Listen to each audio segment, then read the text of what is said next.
જય માતાજી. શાનું નવું વરસ?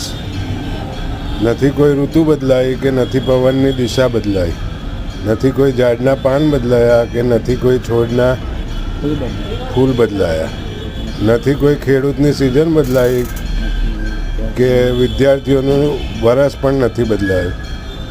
વેપારીઓના ચોપડા પણ તેના તે જ છે અને નથી ભૂદેવનું પંચાંગ બદલાયું.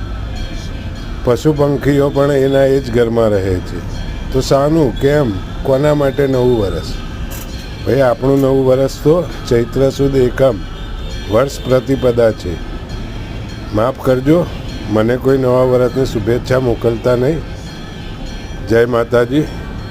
માતાજી સૌનું કલ્યાણ કરે. ફરીથી સૌને જય શ્રી કૃષ્ણ. રામ રામ.